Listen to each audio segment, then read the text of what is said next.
আর এখন যেহেতু তুই কলেজে উঠে গিয়েছিস, মোটামুটি বড় হয়ে গিয়েছিস, তাই আমরা চাই তুই আমার ছেলের বউ আমার বাড়িতেই থাকবি। তাই বলে তোর লেখাপড়া কখনোই থামবে না। তুই পড়ালেখা করবি, বাড়িতেই থাকবি, আর এখানেও থাকবি, মানে সব জায়গাতেই মিলেমিশে থাকবি। আমি চাই না আমার ছেলেটা আর বউ ছাড়া থাকুক। কথাগুলো শুনছিলাম, আমার মাথার ওপর দিয়ে যেন আকাশ ভেঙে পড়ছিল। ব্যাপারটা কি হচ্ছে আর কিছুই বুঝে উঠতে পারছি না, তবে কেন জানি মনের কোণে একটু ভালো লাগারও কাজ করছে। সত্য কথা বলতে আবির ভাইয়া দেখতে অনেক সুন্দর। ছোটবেলা থেকে আবির ভাইয়া আমার একটু একটু ক্রাশ ছিল, তাই 4 বছর পর দেখলাম। এখন তো আরো বেশি হ্যান্ডসাম হয়ে গেছে, মুখে চাপ দাড়ি, দেখতে খুব সুন্দর লাগছে। মনে মনে তো লাড্ডু ফুটে উঠছিল আমার। আবির ভাইয়া আমার স্বামী, ভাবতে অবাক লাগে। তো আমি হঠাৎ করে বলে উঠলাম, আবির ভাইয়ার সাথে আমার কবেই বা বিয়ে। এই কথাটা কেউ আমাকে বলেনি কেন?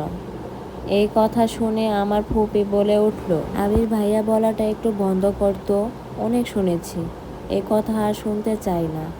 আর ভাইয়া বলে ডাকিস না। এত বছর আবির ভাইয়া বলে ডেকেছিস, অনেক সহ্য করেছি, এখন আর করব না। হঠাৎ করে আমার বাবা আমার পাশে বসে হাতটা ধরে বলল, তোর যখন 5 বছর বয়স তখন আমি অনেক অসুস্থ হয়ে পড়ছিলাম।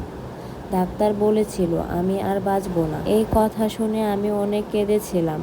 মনে মনে শুধু একটাই চিন্তা করতাম, আমার একটাই মাত্র মেয়ে, অনেক ছোট, মেয়েটাকে বিয়ে দিয়েও মরতে পারবো না। এই কথা শুনে প্রায় দিনই বলতাম। একদিন তোর ফুপি প্রস্তাব দিল, তুমি যদি চাও তাহলে আবিরের সাথে পাখির বিয়ে দিতে পারি। আবির আমার একমাত্র ছেলে আর পাখি তোমার একমাত্র মেয়ে। কার ঘরে পাঠাবা, কেই বা তাকে বেশি ভালো রাখবে? এর চেয়ে তুমি তোমার পাখিকে আমার ছেলে আবিরের কাছে বিয়ে দাও, আমি না হয় যত্ন করে পুষে রাখবো। এই কথা শুনে আমি আর এক মুহূর্তেও ভাবিনি তুই আমার ছোট পাখি কার ঘরে বাসা পাতবি, তার থেকে ভালো তুই তোর ফুপুর ঘরেই থাক। ফুপু তোকে আদর করে মায়ের যত্নে রাখবে।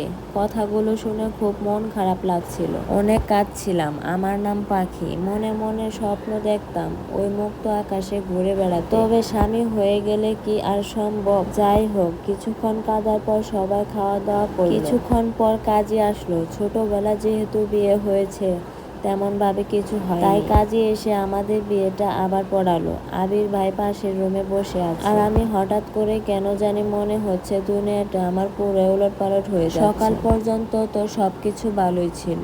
বিয়ের দিন একটা মেয়ের কতই না স্বপ্ন থাকে, তবে আমার স্বপ্নগুলো যে এভাবে ভেঙে যাবে আমি কখনো কল্পনাও করতে পারি। শুধু একটা স্বপ্নই কমপ্লিট হলো, সেটা হচ্ছে আমার মায়ের